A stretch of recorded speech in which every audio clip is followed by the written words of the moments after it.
Hello viewers, graphics স্কুলের পক্ষ থেকে সবাইকে স্বাগতম। আমি আবদুল্লাহ রুহানি আছি আপনাদের সাথে। তো আজকের এই পর্ব থেকে আমরা মাইক্রোসফট ওয়ার্ড 2016 এর ধারাবাহিক আলোচনা শুরু করব।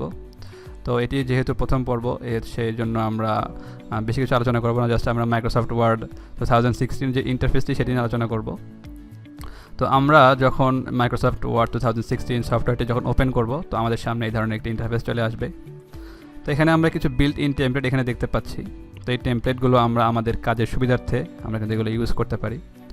তো যেহেতু এটি একটি বিগিনার টিউটোরিয়াল, তো একদম আমরা বিগিনিং থেকে শুরু করতেছি। তো আগে আমরা এই টেমপ্লেট সম্পর্কে জানবো না, আমরা ধীরে ধীরে যখন আমরা অ্যাডভান্স লেভেলে যখন যাব তখন আমরা এই টেমপ্লেট সম্পর্কে জানবো। তো এখন আমরা জাস্ট এখান থেকে ব্ল্যাঙ্ক ডকুমেন্টে আমরা একটা ক্লিক করব। ক্লিক করার পর দেখুন আমাদের সামনে এই ধরনের একটি ইন্টারফেস চলে আসবে। এটি হচ্ছে মাইক্রোসফট ওয়ার্ড 2016 এর হোম স্ক্রিন।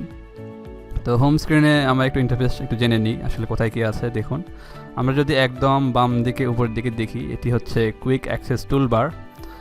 এরপরে আমরা যদি মাঝে দেখি, এটি হচ্ছে টাইটেল সেকশন। আমরা যখন আমাদের এই ডকুমেন্টটাকে যখন কোনো নামে সেভ করব, সেই নামটি আমাদের এখানে ডিসপ্লে হবে। এরপরে এখানে দেখুন, এখানে হচ্ছে উইন্ডো কন্ট্রোলার। এখান থেকে আমরা এই মাইক্রোসফট ওয়ার্ড ডকুমেন্টটিকে মিনিমাইজ করতে পারি, ম্যাক্সিমাইজ করতে পারি এবং ক্লোজ করতে পারি। তো তার নিচে আমরা যদি দেখি, এটি হচ্ছে এক একটা হলো হোম রিবন, এক একটা হচ্ছে রিবন। আমাদের এখানে অনেকগুলো রিবন আছে, যেমন ফাইল একটি রিবন, হোম একটি রিবন, ইনসার্ট একটি রিবন। এগুলোকে আমরা মেনু বলতে পারি। তো তার নিচে যদি আমরা একটু লক্ষ্য করি, এটি হচ্ছে আমাদের টেক্সট এরিয়া। এর মধ্যে আমাদের যাবতীয় টেক্সটগুলো লিখতে হবে এবং টেক্সটের নিচে আমরা এখানে দেখতে পাচ্ছি এটি হচ্ছে স্ট্যাটাস বার, এবং একদম ডান দিকে যদি আমরা দেখি, এটি হচ্ছে ভিউ এরিয়া।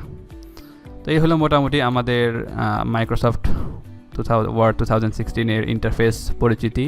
আমরা জাস্ট এই পর্বে দেখলাম যে কিভাবে মাইক্রোসফট ওয়ার্ড 2016টি ওপেন করতে হয় এবং এর যে ইন্টারফেসটি সম্পর্কে আমরা জানলাম।